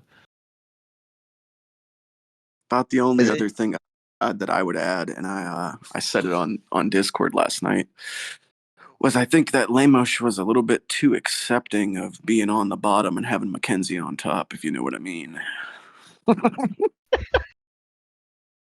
She seemed pretty happy to be down there. I mean, she wasn't in any rush. No. I think she knew she'd won the first 2 rounds, so all she had to do was survive the third round, and that was it. It was game over. Yeah, her being at least capable and defensive in her grappling was pretty much all she needed, and that proved that if you're capable and have a well-rounded game, you could find a way out of Mackenzie Dern's webs, and that's pretty much what it was. You know. That seems fair. All right, let's jump on. She liked being in her web. God damn it, Liz. Let's jump on to the next one before we go X-rated on this fight. Deliba versus Taffer, Junior Taffer, wasn't it? The late replacement for his own brother. Yes. I'll take this one. I completely fucking whiffed on the fact that the brother was replacing the other brother until Daz Rico, of course, told us about it, and I was like, what the fuck? What are you talking about? And then I realized what was happening. And then, of course, I didn't get my pick in for it, so now I feel stupid. Looking at this fight, watching it live, I felt like Justin took this short notice fight just so he could get the paycheck. But at the same time, I can't blame him for it. I just don't understand not checking leg kicks. Or addressing leg kicks. Yeah. Or doing anything about the leg kicks. Not doing anything. Kickboxer as well, isn't he? That's where he's got a lot of skill as a kickboxer, I believe. Mark Hunt knows how to throw and defend leg kicks. I don't know if the Taffas do. Well, but this is Junior certainly didn't. No, this is heavyweight. certainly didn't see that they know how last night. That's for sure. No, exactly. Yeah. And it was I the same leg. I don't think it was counted as a leg kick stoppage, but it essentially was. It should have been. Those are some big fucking legs to be kicking you to. DeLima's got fucking tree trunks for legs. Yeah. Sure. Those, oh God, I can't imagine something like that slamming into my fucking shin.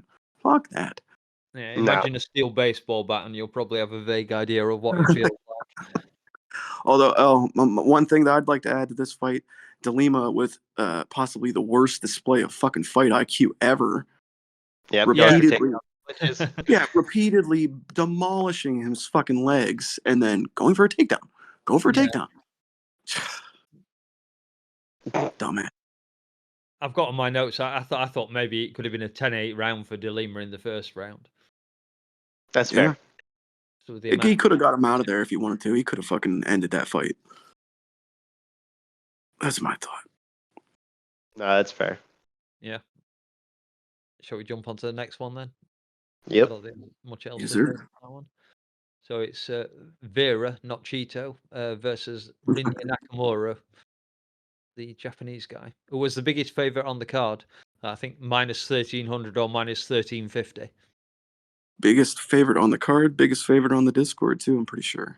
Yeah, he was. Yeah, no, I think there were two fights that were picked, where only PB picked the the guy who lost. But I'd have to check. But yeah, it was 28. Was 28 Vera to 1 or something. Was Vera a late replacement too? I want to say so. I don't know. I'm looking. Because I feel like that's what they said on the broadcast. I can't remember. I'm not sure. I was more excited to see that Vera was trained by Ryan Hall, which was very obvious in the fight. Yeah, sure was. I'll say this about the fight. This is what happens when you have the athlete who's also a specialist, who's just well-rounded, because he comes from a wrestling background, and you could tell he's a strong athlete who's just naturally gifted, right? Whereas Vera doesn't even look like he's a complete athlete. You could tell he's limited in some of the stuff he does, but apparently at some point his shoulder gave out. And then on top of it, he has no real stand-up to speak of. And when you're pulling guard in an MMA fight, nothing tells me more that you don't really have a game plan other than to just sit on your ass and let him come at you. Like, look, it's one thing when you can do that on the regional scene. It's another thing when you're physically doing it against guys in the UFC and you're doing it on a regular basis. Like, this is not the time to be doing that. This is just, hey, show us what you're capable of and don't stick to the one thing. He could not take himself out of first gear. Now that's also possible that he couldn't because of his shoulder. Yeah. So he probably went for the safest option. I can't blame him for that, but like, come on, man. You know? Well, he did try one spin kick on Hall's recommendation, and he attempted it, then immediately fell onto the floor, and that was it. Yes. That was game over for round 3. I can't remember who said it. I think it was Helios that said it last night. But you know you're in a fucking bad spot when your corner's best advice to you is to throw a wild ass fucking spin kick and hope it lands. So it's part of Ryan Hall's fighting thing. Yeah. But Ryan Hall is actually really good at throwing spin kicks, despite the fact he didn't throw any against Topuria that time. But all right, so to touch back, Austin, you were correct. Carlos Vera was a late replacement for Brady Heestand. That was supposed to be Nakamura's original opponent. Heestand comes from The Ultimate Fighter, and so did Vera. They were on. Heestand was on the season after Vera, so both guys were tough fighters. Yeah, Nakamura is like the resurgence and the new hope for Japanese MMA. Like the type of fight style and pressure and just the confidence and assuredness that he brings to the cage. He's almost like a Japanese Topuria. I've seen some of like his stuff outside of the octagon, and translations and shit like that, and the dude is like, if he puts the fucking pieces together and goes on a nice run, maybe a run at the title, he could be a star, and he could really fucking open up the Japanese market again for the UFC, which is something that they've always kind of tried to tap into. How old is it? Oh, he's young. He's very young. I want to say 27. Oh, I thought I I thought heard someone saying he was in his 30s. Oh no, 28. 28. Okay, that's But plenty of still, time there. All of us are wrong. Guy's got a baby face. You know, he's got the fucking look. He's got a lot of things going for him. Yeah, definitely excited to see what's up for him next. Bantamweight, it's a fucking tough division to be in, but the dude's fucking awesome. Like him a lot. I think this was probably Joe Rogan's favorite fight. He might have been the only person who really enjoyed it, to be honest. Yeah, he called the people of Anaheim or Orange County just these these savages. Yeah, because they were bloodthirsty. Yeah, they weren't liking it at all. Oh yeah, another point from this fight too. After the fight was over, during the post-fight interview, Nakamura said he broke his hand. Yeah, which would explain the grappling heavy game again. Yep. Yep. Yeah, one guy with a dislocated shoulder, the other one with a broken hand or arm. Yeah, not the best recipe for a fun fight. No, you can't help it either. It's not anybody's fault. Shit happens. You know? Oh, absolutely, yeah. If you pull your groin, hit him with your groin. Right. Yeah, just remember to wear a steel tie cup for it if you're going to do that. Yeah, it's good. The fulcrum. The fulcrum. That was something else that I've got it on my notes, just from a couple of fights before. Joe and Mike talking about steel cups and whether they should be banned or not. Talking about grinding them on a guy's face. I was losing it. Yeah, it's pretty funny. All right, let's jump on to the next one. Then we'll try and flash. We haven't got many left anyway. Ming Yan versus Ribeiro. This was the only fight I picked wrong on the entire bloody card. So I hate China right now. Stop me clicking for 12 out of 12. Well, I fucking love this dude. Ming Yang Zong or whatever, Zong Ming Yang, whichever one it is. AKA the Mountain Tiger. Cool ass fucking nickname. Good name, yeah. Yeah, the Mountain Tiger, the Iron Turtle. These dudes have awesome fucking nicknames. Yeah, I seen dude on fucking the road to the UFC tournament, and he fucking terrified me. Like, the dude has the face you see in your nightmares. Like, he looks like a stone cold killer. Fucking solid puncher. Those dudes were in there slinging them things. They basically just bit down on his gum shield and said, "I'm fucking coming forward." Like, all props to Ribeiro though, because it takes two to tango to put on a fight like that. And yeah, total fucking barn burner. I can't remember who said it or where I seen it. Might have been one of the MMA fighting live chats, but somebody said put Zhang Ming Yang against Bogdan Guskov, the guy that looks like Anthony Smith that just won. Oh yeah, that's a fucking banger, right? I would like to see. Yeah. So yeah, that's my my thoughts on that. Stick those two fuckers together. Yeah, Ribeiro was looking good with the, I think, what it was, 7 or 8 inch reach or something he had, or am I thinking of the next fight? Oh yeah, he had like a reach advantage of like 6 additional inches over his opponent, Zhang, and honestly, he was doing very well with it. Like, he was leading the dance and he was landing clean shots. He stumbled and stunned a couple times, Zhang, like with combinations, clean combinations too. He just got overzealous. He literally just, like you said, Lazy, he just bit down on his mouthpiece. He's all right, bitch, let's go. And he fucking clinged him. It was such a clean combination. And stayed there, didn't he? And then left hook, that was it. Oh, fucking down he went, and then he jumped all over him with those hammer blows. Oh, yeah.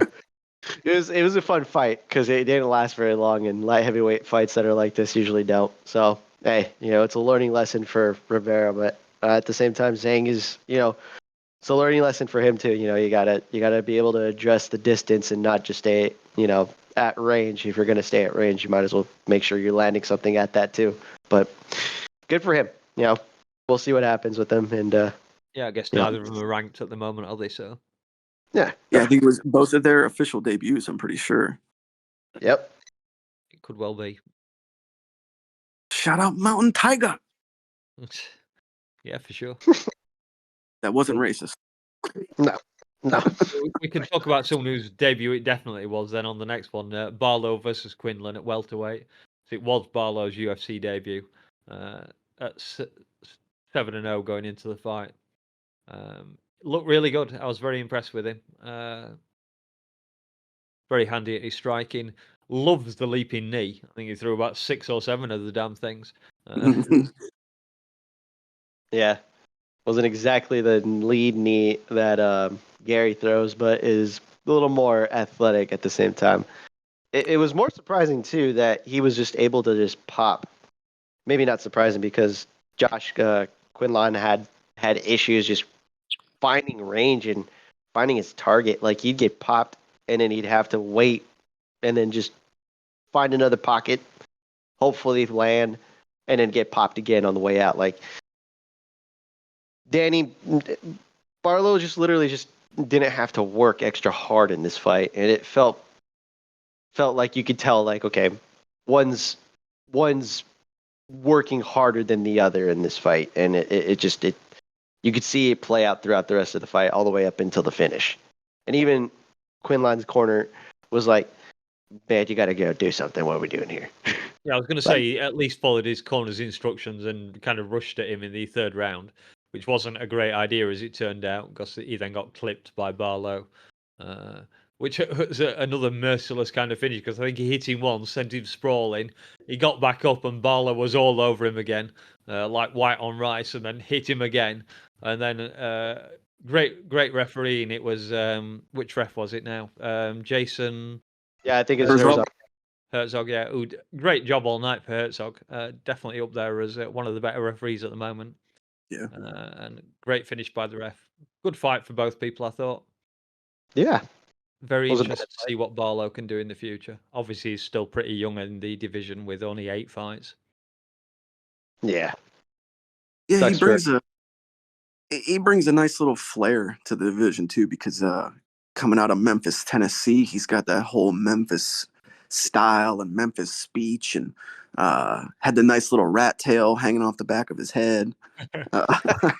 Which had the chat divided last night. Some people liked it, some people didn't. Another guy who supposedly broke a hand, he said after the fight, which kind of explains he was throwing some really awkward strikes, which I was thinking was just like, maybe he was just sort of that kind of a dude, but maybe it had something to do with the broken hand. He was throwing a lot of like swiping, kind of like standing hammer fists. Yeah, fucking super long and lanky for the division, which is a big bonus, but especially at welterweight, where you got a lot of guys with that same sort of long, lanky striker type build. Yeah, dude, for making his debut, he fucking took the moment and ran with it. Was had his little speech and moment on the mic afterwards, and yeah, I'd like to see what happens with him going forward. Quinlan's tough as shit, but he just has a tendency to like get in these battles and come up just short. Yeah, good fight though. Good fight. Definitely a fun one. Mm-hmm. Anything else to say on this one? As I'm rushing us through these. Yeah, I'm excited to see Barlow's next fight. Yep. So Elliott versus Woodburn at welterweight then, which was another UFC debut. It was Elliott's official debut on a 5-fight win streak, according to the commentary. Looked very nice, I thought.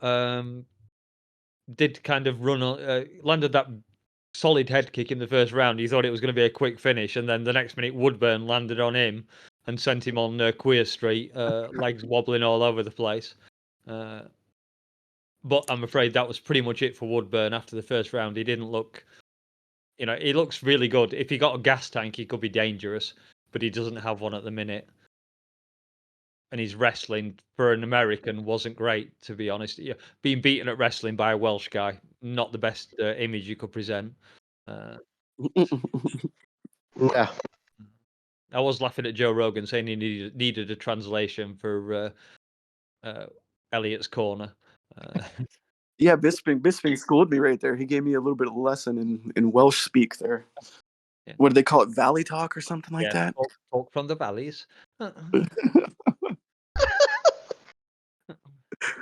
we need more of that on this podcast. Valley talk.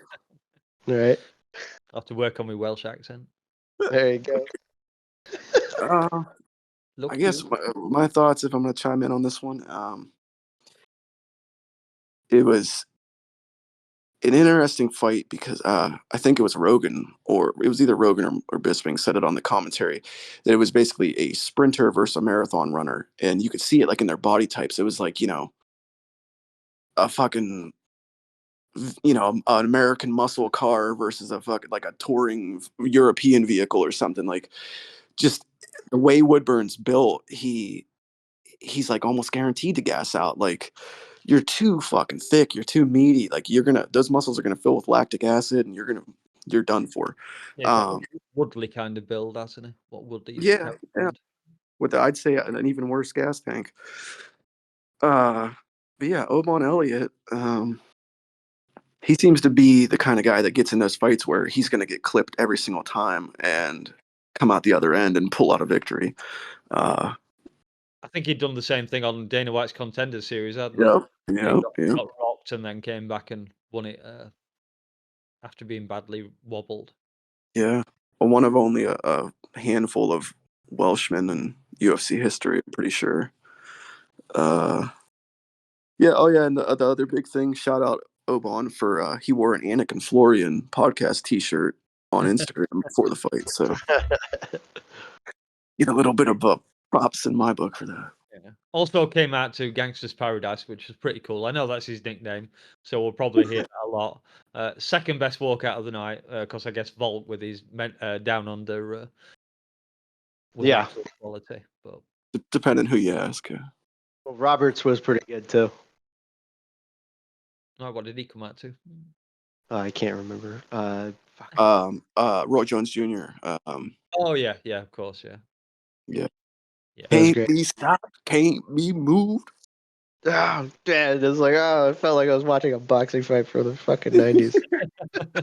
I did call it when he was coming out. I said I made the wrong pick. You come out to this song, you gotta win. Yeah. And he did. I called out. Oh, I can't go back down there. That's actually in one of my YouTube playlists, that track. So there we go. My only thing on this fight was how inexperienced Woodburn is. Not if he can't, because he started off as Bo Nichols' opponent at middleweight, correct? yeah, got knocked out in about 3 punches, I think. He's too small to be in middleweight. He's too big and short and stocky for a welterweight. Like, if he like Lazy said, if he loses the weight, muscle mass a little bit, he might be better adapted for the division because he's strong. He'll keep his strength, and he could probably work as a wrestling game. He's just too wild, too unorthodox, too untamed, more or less, with his technique and his punches. He hones that in a little bit. He might have a decent ability to be somebody in this division. Elliott, I don't know what to make of the guy. He kind of just seems like a guy who's just your average welterweight, not super big, not super small. Another welterweight in this division that can kind of get a couple wins, probably lose to a top 10 guy. Yeah, he looks promising, Elliot. He does need some work, but he's decent enough for the level he's at. I forget how many fights he's actually had, but it can't be that many. I just looked at it like the story of two different types of welterweights. We have the welterweights on the prelims, like early prelims, and then the Barlows and Quinlans. Those are welterweights who are really good. They just haven't fought a whole lot of people. Yeah. Okay, dokes, then I guess we go on to the last card, or last fight, or should I say first fight? Maverick versus Lee. All right. Let me say this. you should win just because you are able to suplex somebody and dominate from that position. That was beautiful, that suplex. I feel like she should have won. Andrea Lee should have won, but again, there's also the mark of her just not being busy enough on the feet, and then just kind of dropping off in activity each round. That kind of stunts her ability to be able to win fights, and then she wants to blame the refs, and then she'll say it's because they're biased, because they're all liberals, because God forbid, somebody else has a different opinion about beliefs and shit. But who cares? It's not about that right now. We're just talking about the fight, which she honestly could have won. Miranda literally had given her more opportunities than than she should have deserved to win the fight, and for some reason, Miranda was just kind of like not consistent with anything she was doing, which was weird because usually she's pretty good about being on, a game plan and following it. She's kind of, I think she was like, oh, Andrea Lee's actually good. Shit. And that's what kind of felt like watching the fight. Like there's a lot of missteps, a lot of, mishaps, and somehow she ended up with the decision. I wouldn't have voted for her, but yeah, hey, I'm not a judge. I thought it was a fairly easy win for Maverick, but you couldn't call it a dominant win. She did more than enough to take it. I think there was only one judge gave Lee the third round, and was it 30-27 for the other two? Yeah. But yeah, Lee had that, as you've already mentioned, Austin. She had that beautiful suplex in the first round, and she had landed a nice spinning back fist as well in the third round. But those are the only things I've made a note on that she did. She got nice recovery in round 2 to stand back up after she got taken down by the cage. But Lee's getting on a bit now. I think she's 35 or so. Yeah. The most interesting thing from this fight was them both coming out wearing fucking black cowboy hats, and that ain't saying much. The fucking who cares about fight? Who cares about Miranda Maverick? Who cares about Andrea Lee? Both fucking boring. Both stupid. Miranda Maverick and her fucking retarded ass post-fight speech. I'm gonna donate my fight kit proceeds to fight human trafficking. Like you can just fucking go donate that into some fucking bank account and it's just gonna go straight towards the fucking cause. And a pickle business as well. Oh yeah, the pickle business. That was another big highlight. John Anik fucking promo in her pickle business like 3 times. I don't know. Miranda Maverick, she's what? How old is she? 26. You got a lot of time to fucking improve your game and add more elements to it, but she's just fucking boring. Like, she's just so bland. Her personality's bland. She looks bland. Her fighting style's bland. I hate her name, Fear the Maverick. Yeah, I that's don't know. bad, yeah. She just, to me, she feels like she should just be an Invicta and stay in Invicta for her whole career. Like, you don't belong here. Oh my god. I'm sorry. After her, we'll never see her. Send me some pickles and I'll change my tune. Off to PFL with her or something, maybe. Yeah. And Andrea Lee, fucking retire and go live with your racist boyfriend. I thought she got rid of that one. No, he's there. He was in the corner. Tony Kelly, right? Oh, was he? Tony Kelly, suck a dick. All right. Yeah. I'm guessing we don't really, apart from maybe ragging on Lee and Maverick a bit more, we don't have much to say about that one. So a quick one. What would you? Well, let's best and worst fight of the night for you both. Robert Whittaker, Paulo Costa for me. Yeah, go ahead. Best fight for me. But the worst fight, yeah, there's no denying it. It's Maverick and Andrea Lee. I'm sorry. Well, let me double up on that. Worst fight of the night, definitely Miranda Maverick and Andrea Lee. Screw you guys. Best fight of the night. There were some bangers on this card. I mean, a little bit of something for everybody. Whether you liked, grappling heavy, striking heavy. Yeah, I probably got to go with the Marab fight. Just based solely on him manhandling a former 2 division champion, former gold medalist, going out there and fucking dropping the hammer on him and doing whatever the fuck he wanted and solidifying his spot as the next title contender. Merab Dvalishvili, you're my dude. Okie dokie. Well, I'll stick with you two for worst fight of the night. It has to be Lee versus Maverick. A relatively boring decision. But unlike you two, I'm going to stick with the ladies as well for my best fight, and I'm going to say Dern versus Lemos. Oh, wow. Yeah, yeah. That's fair. That's fair. There's a war there, so yeah. It's fun to watch for a variety of reasons. yeah. And what shall we say is our score for the card? Out of 10. Me personally, I'll say it's 8.5. Honestly. Okay. Lazy?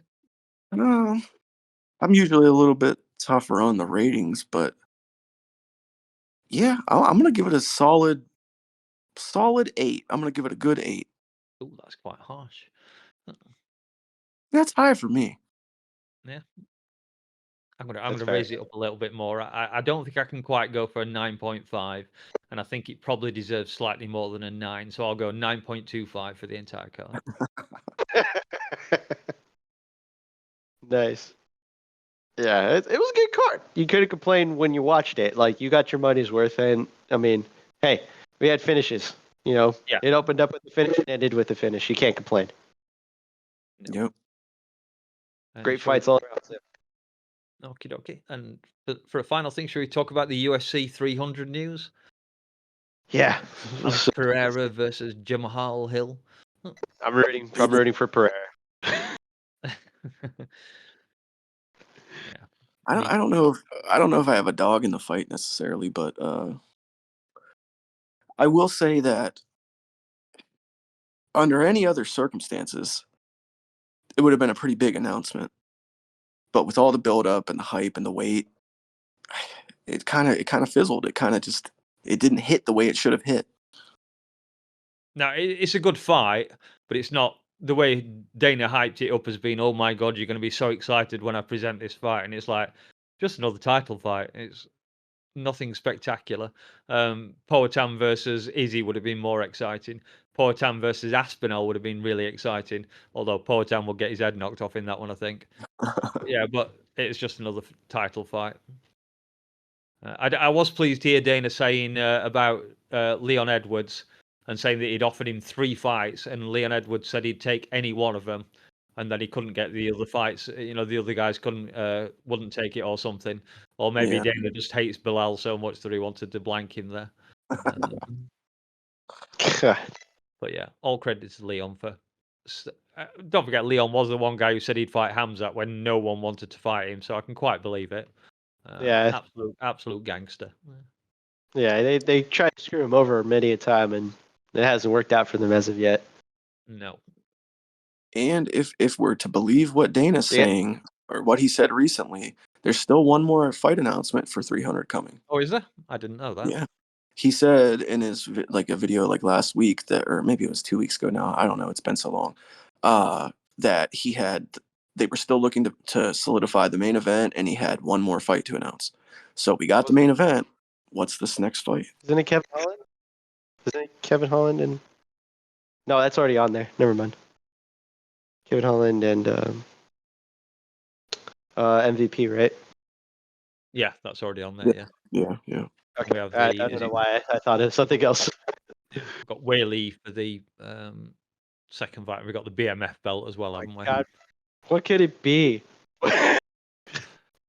Yeah, because I mean, if it's gonna be the very last announcement, it's got to be something, and it's obviously not a title fight. So, star power, somebody out of left field. I don't know. No idea. I know everyone wants it to be Connor, but I don't think they're gonna waste. I don't think they're gonna waste Connor on UFC 300. Yeah, no. Nah. They're going to He's get a their big- money's worth off of just big ticket enough sales. draw on his own. Anyways. Yeah. Boo. Don't give that man a main event. Boo. Conor versus Leon Edwards. That's the fight we want, isn't it? You know, I'd be happy for Leon with that one. Make my draft come true. I know, right? That's the other thing. We should. What of our draft actually comes true? Mine has a possibility now. Well, technically now it doesn't. There's a couple of things that are on there. All right, I think we're done there then. What was it? You said Sean Strickland and Robert Whitaker at middleweight. Now that's like one of the fights that actually can happen like right now. Yeah, that's true. Yeah, I did pick that one. Oh my god. Mystic Mouse. It's happened before. I did predict Islam Makhachev's KO head kick on Volk. So, albeit 6 months early, but I still got called it. It's there. There and right. Okay, that's it from us this week. We'll be back with something a little bit new next week if everything goes as planned. As much as we'd love to, we can't cover the whole card every week, but we will be covering the main event from UFC Mexico City, which will be Brandon Moreno versus Brandon Royval 2. And so I'll finish by reminding you all to like, subscribe, and share the show. And I'll let my fellow degenerates say goodbye until then. So say goodbye, guys. Later. Thank you. See you guys. Be safe out there. And keep an eye out for me in those YouTube chats because I'm a whore for the chat. Lazy will be there.